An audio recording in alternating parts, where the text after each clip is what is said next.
Now, think about that. The average commute time is 25 minutes. The average time to mow a lawn is about 45. The average exercise length is about 20 minutes. So you'd think that a 30-minute podcast would be a sweet spot. And I think that that's the case for a lot of shows. But the reason I'm pointing this out is there is absolutely a market for long form content.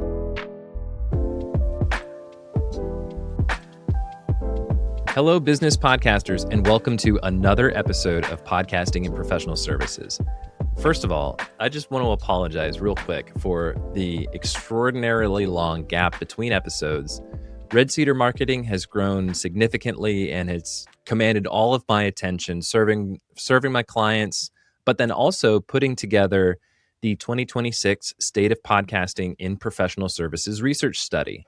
And that is the topic du jour of our episode today. We're actually going to unpack the executive summary from that research, which is available for free on redcedarmarketing.com. So if you are interested in getting your hands on a copy of that executive summary, there's a lot of insights from business podcast hosts and listeners in the professional services industries. I'll be frank with you. I am blessed with a moment in time to be able to record this a little behind the scenes. I was actually scheduled to record an episode of Breaking Biz Dev with Mark Wainwright, but Mark lost his voice last night and he's unable to record today. So I have a rare moment where I am set up in the studio and ready to record, and I've got a block of time to do so. So I thought, hey, I've been putting this episode off for too long at this point. I needed to record it so that I can share these insights with you, our listeners. Yeah, so let's dive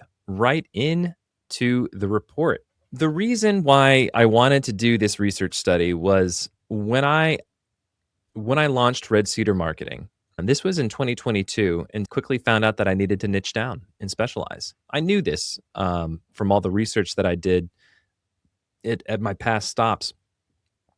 So I focused on podcasting and professional services. And when I went to look at market statistics and research out there wasn't a whole lot of information available. And so I knew that I needed at some point to go out and do this kind of research.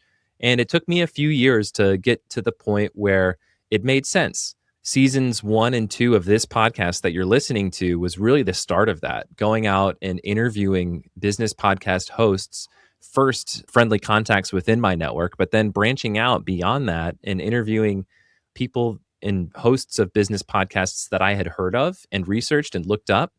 Some of the top podcasts in the accounting industry, in the architecture industry, Ryan Willard of the Business of Architecture, Randy Crabtree of the Unique CPA, Keelan Cox of AEC Marketeers. These are folks that I knew of and had gone back and forth with on social media a few times, but I had never really had a conversation with them. But this podcast gave me an opportunity to do that and then to learn about all these different perspectives from different business podcast hosts. And from there, I knew that, okay, well, there's some common themes from these interviews, but what does this look like in aggregate? What does the market look like? I needed to go out and get a little bit of more clarity on, are these trends common? Are these pain points common among the marketplace? And so that's why I did this research. It's really, part of the core mission at Red Cedar Marketing, which is to amplify the voices of experts and help those existing business podcasters grow their show. And there's 7 key areas that we focus on here at Red Cedar Marketing around podcasting. And that's number 1, the foundation of your show. How does that podcast connect to your marketing objectives and your growth goals? Number 2, how is that podcast positioned in the marketplace? And how can your show stand apart from others? The third part, foundation, is production. How can you build your studio and workflow to balance production quality with efficiency? In professional services, the people who have opinions and who have points of view around their areas of expertise, their calendars are jam-packed, so they don't have a whole lot of time. So the production workflow really needs to fit their schedules. The fourth is launch. How can you bring new shows, new spin-off shows even, to market with momentum? The fifth pillar is growth. How can you expand your reach and acquire new listeners and subscribers? Number 6, measurement. Based on those goals, what does good look like? How do you measure it? What are the mile markers along the way? And then number 7, monetization. How can you structure your podcast to generate revenue? So those are the 7 pillars that we really look at Red Cedar Marketing. That's really the holistic maturation of a podcast, is all the way from foundation to monetization. So when we started this research, first of all, I just want to give a shout out to the folks that helped me along the way. A special thanks to Perrin Olson and Ryan Kovac from Alt CMO. They helped promote the survey to their network. So we ultimately ended up with 147 business podcast hosts and listeners combined. And that broke down into 76 podcast hosts and 71 podcast listeners in the professional services spaces. Also, I want to shout out to Fedor Shimich from Own the Narrative. Fedor provided some thoughtful feedback on the survey design and some of the outreach methods. I also want to give a quick shout out to Joe, Mary Blanche, and Austin from the Spiraling Up podcast for use of their likeness on the cover of this report. So thank you to all of those folks who helped make this report possible. Again, you can download it at redcedarmarketing.com. So let's get into some of the results. So we had a sample of 147 hosts and listeners, and they were across a range of different professional services industries. If you're watching this on YouTube, we've got a pie chart up on the screen that shows the industries represented in the sample. And these are derived from the podcasts that are represented in the sample. So about 30% were marketing podcasts, about 20% AEC shows, 20% consulting shows, 10% technology, about 10% accounting and finance, and the rest were a mix of government contractors and legal podcasts. So a pretty wide mix of industries. The common theme is that they are all professional service providers. As part of this research study, we do have the ability to break out reports for specific industries. So for example, I mentioned Ryan and Perrin from Alt CMO. They helped me tremendously add to the sample. So I created an AEC breakout report specifically for them that just highlights what AEC podcasters do differently from non-AEC podcasters. What are the strengths of that industry? And then what are some things that other industries are doing that maybe AEC firms can learn from? Specific channel breakout reports may become available at the request of Business Podcast Collective members. So if you're not familiar with the Business Podcaster Collective, it is a vetted member-only community exclusively for business podcasters. If you want to learn more, go to redcedarmarketing.com and apply to become a member today. All right, so let's get into some of the key insights from the business podcast hosts, and then we'll get into some of the key insights from the business podcast listeners in the sample. So first of all, I had pre-qualified a list of about 400 podcast hosts that fit these industry parameters, and I reached out to them.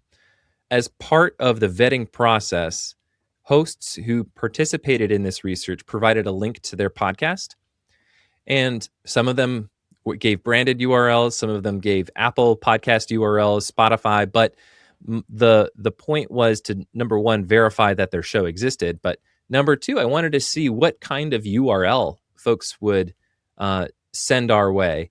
And there were some interesting results. There really were. Branded URLs, so www.yourpodcastname.com, was the most common. About 50% of the hosts gave that, but the other 50% gave YouTube links, Apple links, Spotify links.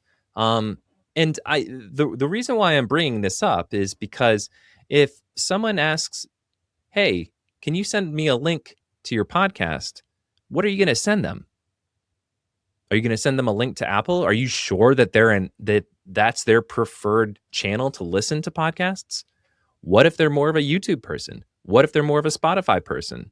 What if they are completely off the wall and they use Overcast? I mean, there's so many different places that folks can get their podcasts today. It behooves us to send links to people who are interested in learning more that have a directory of different platforms that they can click and choose. So I think that's why branded URLs to a specific page on your website, or maybe it's a Buzzsprout website, something very simple where folks can click into and select the platform that they want to listen. Anyway, asking the podcast hosts to provide a link to their show helps us to understand a little bit more behind the scenes. Now, it also helps us because it allowed us to go in and look at what is the episode publishing frequency. We didn't need to ask that of the hosts. We can go and get that information out there on the interwebs. And of the business podcasters who participated in this study, 45% publish weekly or more frequently. Another 28% publish twice monthly. And then a quarter published monthly or less frequently. So think about that. Nearly 75% of the active business podcasters in this study published multiple episodes per month. In my research, that is one thing that I've noticed is frequency is a key driver linked to podcasting success. Podcasting is a very rhythmic medium. It is what some might call a publication strategy, where new content is coming out at regular intervals. Listeners, subscribers can look forward to new episodes coming out. They know to expect it. They know that new episodes will be coming out. So frequency is a big driver. All right, another key insight. We asked these business podcasters, how are your episodes structured? Are you an interview show? Are you a monologue show? Do you do co-hosted commentary episodes? Respondents were able to select multiple different episode types in this question. And we found that more than 85% of the business podcasters in this study followed a guest interview format. So they had guests on their show that they interviewed.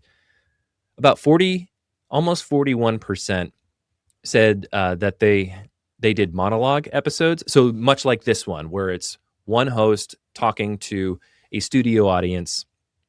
And then only 26% of business podcasters do co-hosted commentary episodes. So it's like how Mark and I do Breaking Biz Dev, where it's he and I going back and forth and bantering and talking about a specific topic. It's the two of us on each episode. Sometimes we bring in guest voices, but most of the time it's just Mark and I.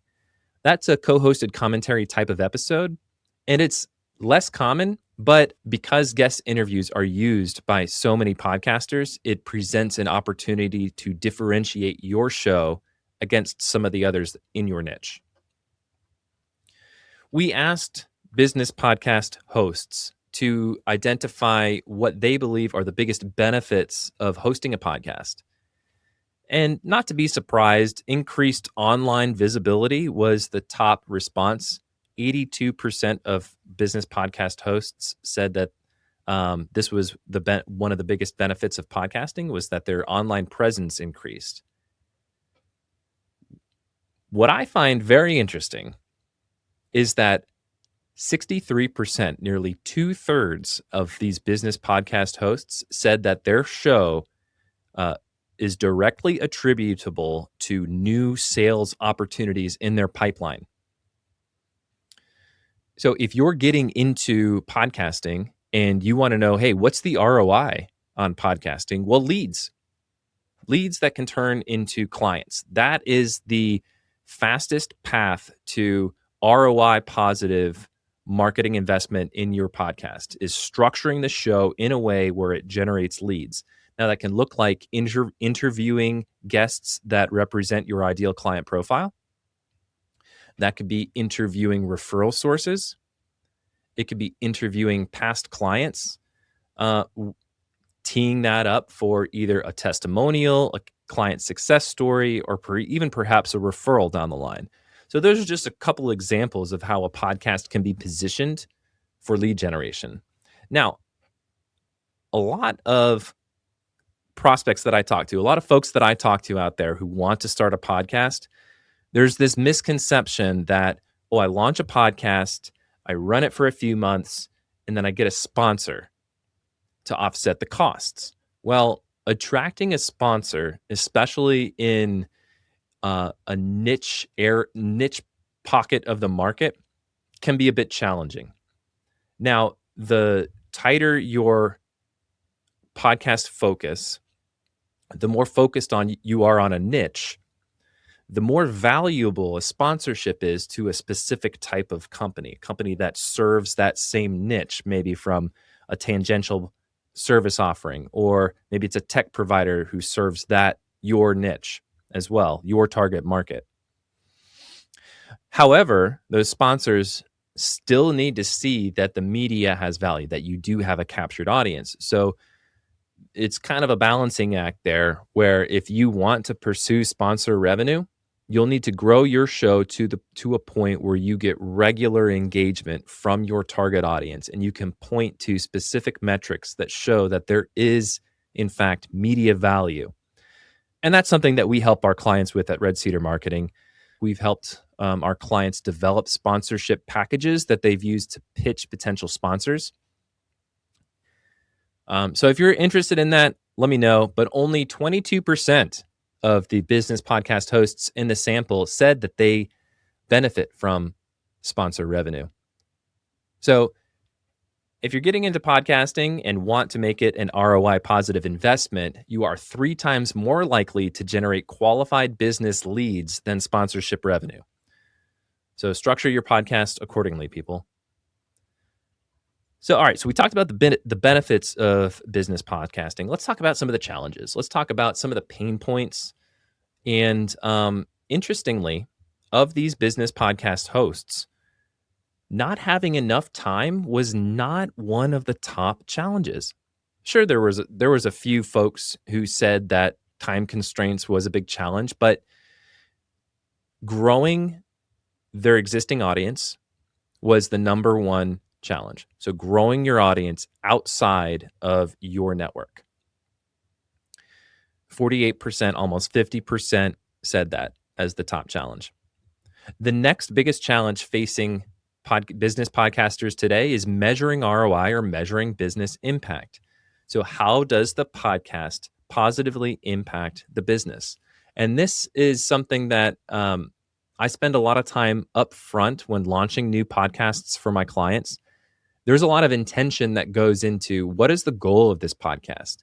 What do we expect this to do for the business?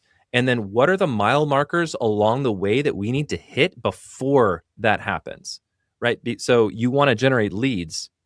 Okay. First, we're going to need to get the podcast launched. Then we're going to need to see if it's gaining traction. We can use downloads. We can use social media metrics as leading indicators of, hey, what's working? What's not? What do we need to tweak along the way to get us to a point where we start to see major jumps in visibility?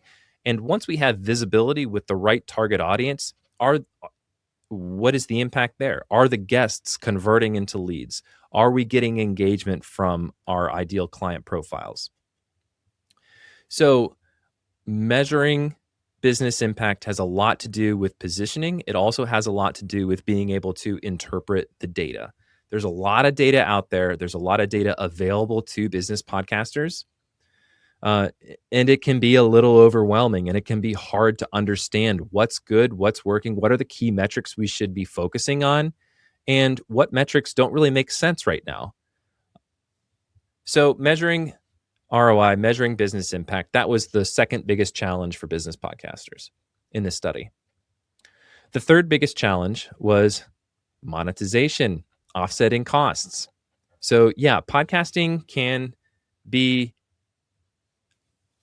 a pretty big upfront investment, especially because it can take some calendar time to produce results.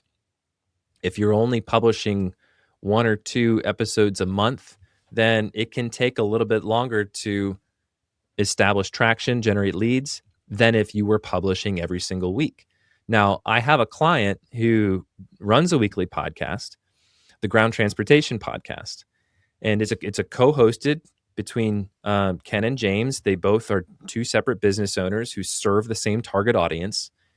And we'll even structure it where James will go off and do solo interviews. Ken will go off and do solo interviews. They'll come together and do co-hosted episodes. So we've got a lot of flexibility in the kinds of episodes that we produce and put out. But it does take pretty much every week their entire Friday afternoon to record. Sometimes we have to double up and do 2 episodes in a Friday. And these are hour-long episodes too. So a weekly show with hour-long episodes. Ken jokes that it's like a part-time job on top of owning driving transactions. But he's also said that the podcast has made a huge impact on his business, has generated leads and revenue for him. So it can work. The frequency in which you publish has a major impact on the time that it takes to get to that point where the podcast is having a positive impact on your business. Now, the full report goes into much, much deeper into all the data that we put together. The full report is available for sale on redcedarmarketing.com. You can purchase that for $199, or if you're a business podcaster and you join the Business Podcaster Collective, you get access to that full report as a part of that membership. All right, so let's get into some of the key insights from business podcast listeners. All right, first of all, how do listeners discover new shows? This is something that is super important to business podcast hosts, because you need to understand how listeners are finding your show so that you can invest more in those marketing vehicles and those marketing channels. So we asked listeners of business podcasts, if you wanted to find a new business podcast to listen to, how would you go about finding that show? 45% said that they would search on podcast platforms. So, for example, they would go to the search bar in Apple or Spotify. We had separate response categories for searching on Google and YouTube, and then searching on ChatGPT. Searching on Google and YouTube did not even crack 15% of these listeners. So, and on top of that, searching on AI tools like ChatGPT and Claude was only about 3%. So listeners of business podcasts go to those platforms, Apple and Spotify, to search for new shows. What does this mean for business podcasters? Optimize your titles and episode descriptions. Make sure that you tag your episodes properly with the right tags. Structure your episodes so that it hooks listeners right out of the gate to increase your content consumption, your percent of the episode consumed. All of these algorithms look at that data to say, this is content worth serving in search queries and suggestions for you. These podcast platforms say, you might like this, you might like this. All of that is dependent on the performance of your episodes and how well optimized they are for the keywords that your audience is searching for. So just like you would optimize your web page for Google search, optimize your podcast episodes for search on Apple and Spotify. The next biggest way that listeners discover new shows is word of mouth. They ask their colleagues for recommendations. Hey, I want to learn about this. Oh, well, I was listening to Breaking Biz Dev the other day, and John and Mark were talking about 3-option pricing tables. You should go check that out. It might help you with your proposal. So word of mouth is a great way to discover new shows. You can encourage your listeners to share it with a friend, and I think that's probably the best way to do it. Some podcast hosts have referral programs in place, interestingly enough. So I think that what that shows is that you can get creative with trying to generate more word of mouth referrals for your show. Recommendations from other podcasts was another one. So if you're listening to a podcast and they bring on a guest, and that guest is also the host of a different podcast, and they plug that show right there. You have a recommendation or referral from a podcast that you listen to. This is why I think that there's a huge opportunity for podcast hosts to go and be guests on other shows so that they can plug their podcast. What better way to promote your show than to get access to an engaged audience of podcast listeners? All right. Interestingly, the fourth top way that listeners discover new shows is from industry conferences and events. More and more, I am starting to see pop-up podcast booths at conferences. I was at the Association for Accounting Marketing Summit in 2025, where Spiraling Up had a live podcast booth on the show floor. Right next to them, Resound Creative had a pop-up podcast booth for the Amplify podcast. One of my clients, Aaron Monker, is the owner of Pipeline Design and Engineering. He hosts the Being an Engineer podcast, and he does man-on-the-street types of interviews from his PDX, the Product Design Expo conference, which is held in Phoenix in the fall, I believe October. And he wants to do more with podcasting at that live event. I was talking with a guy who manufactures pop-up podcast studios out of recycled surfboard materials. Like, this is a thing, and people are craving in-person experiences. And a podcast is a great way to, a live podcast is a great way to showcase personality. It's a great way to capture the energy of these live events. So industry and conferences. And then rounding out the top 5 ways that listeners discover new podcasts, they run into video clips on social media. So almost 20% said that this is how they discover new shows, is they are introduced or they find or stumble across those short form clips.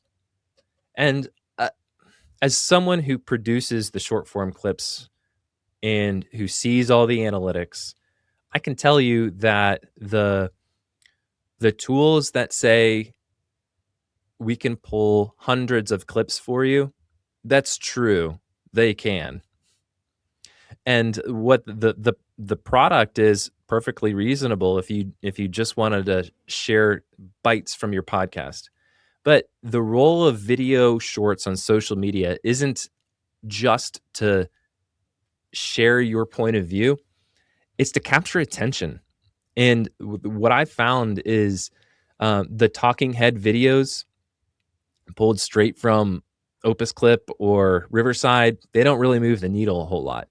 But when you add some production value, like having a still frame in the first few seconds that hooks visually the listener's attention, or if you transition to B-roll every few seconds to visually shake it up for the listeners, or if you add an awesome music track behind it, or if the captions are engaging, and if you have data that you can share and other visual movements on screen, this is what holds people's attention when it comes to short form video. And these AI tools today, they can give you a lot of content, but sometimes volume doesn't work. Sometimes you really need to go and look at, is this an asset that is going to capture and hold attention? And is it going to draw our ideal clients into our marketing ecosystem? Are they going to want to click through and consume the longer pieces of content? All right, so those are the 5 top ways that listeners discover new shows. They search on their podcast platforms. They ask colleagues for recommendations. They hear recommendations from other podcasts. They hear about podcasts at industry conferences and events, and they run into those short form clips on social media platforms like LinkedIn. The group of listeners in our sample, we asked them, how often do you consume podcast media? And this is an active bunch. 3 in 4 of these podcast listeners reported tuning in at least weekly. A quarter of them said that they consume podcasts every single day. And this just kind of blew me away. I was not expecting the listeners of podcasts to be this avid, but as a podcast listener to myself and reflecting on my own experience, yeah, I mean, I fall into this camp too. I listen to podcasts at least once a week, and um, most days I don't even commute. I work from home.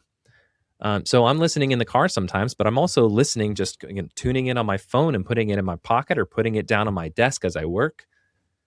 Um, or I'll tune in as I'm folding laundry or doing chores around the house, mowing the lawn. So yeah, I fall into that camp. And I think what this shows is that, if folks are consuming, if there are avid business podcast listeners out there and you are only publishing once a month, then you're you are competing against other shows that are putting episodes out every week, you're going to get lost in the shuffle. I mean, it's just the mere exposure effect. And so I think that's another reason why frequency plays into it, is because the the the target clients that are active business podcast listeners, they're tuning in every week. All right, so how long should your podcast episode be? Now, this is a topic that I received a lot of really good feedback on when I published this topic on my newsletter. If you're not following the newsletter on LinkedIn, check it out. Podcasting and Pro Services. You can sign up for the newsletter at redcedarmarketing.com. And interestingly, we asked these listeners of business podcasts, of your top shows, what is the typical podcast episode length that you listen to? 36% said that the podcasts they listen to are over 60 minutes long. More than 60 minutes, 60 plus minutes. 36% said that. Another 35% said that their top podcasts run between 40 and 60 minutes. So more than 70% of listeners said that the shows they listen to are more than 40 minutes long. Now think about that. The average commute time is 25 minutes. The average time to mow a lawn is about 45. The average exercise length is about 20 minutes. So you'd think that a 30-minute podcast would be a sweet spot. And I think that that's the case for a lot of shows. But the reason I'm pointing this out is there is absolutely a market for long-form content. There is demand for long-form content. It's clear. People are willing to sit down and listen for 60 minutes. I see it in the analytics from the hour-long shows in my portfolio. We see consumption rates of up to 80% on those shows on average. So folks are listening deep into these episodes. And I think that has a lot to do with this next finding. And that is that business podcast listeners were nearly 3 times more likely to tune in while driving in a car than working at a computer. While driving in a car, their eyes are free to look at the road, but they're captive in listening to what you have to say. They don't have distractions like notifications, email, social media, where they're switching between tabs, looking at the clock, saying, "Oh, I've got to pause this podcast episode because I have a Zoom call coming up," right? When you're driving in a car, it's just you and the podcast. I think that plays into the podcast episode length in that, sure, the average commute might be 25 minutes, but 25 minutes to work, 25 minutes home, that's about 80% of an hour-long episode. So I'll leave you with this. If you're a business podcaster and you're thinking, how can I improve my show? Download this executive summary. I think you'll find a lot of value. Reach out to me on LinkedIn. Go to redcedarmarketing.com. Send us a contact form. And let's have a conversation and let's chat about where your podcast is, what it could do to improve. And then let's explore what we can do to support and make that happen for you. Hopefully you found this podcast helpful, insightful. Go to redcedarmarketing.com and download a copy of the study. And if you're interested in joining the Business Podcaster Collective, apply to join at redcedarmarketing.com. We'll have all the links for everything in the show notes as well. If you made it this far, please leave a rating and review of podcasting in professional services, wherever you get your podcasts. And we'll see you next time. Happy podcasting.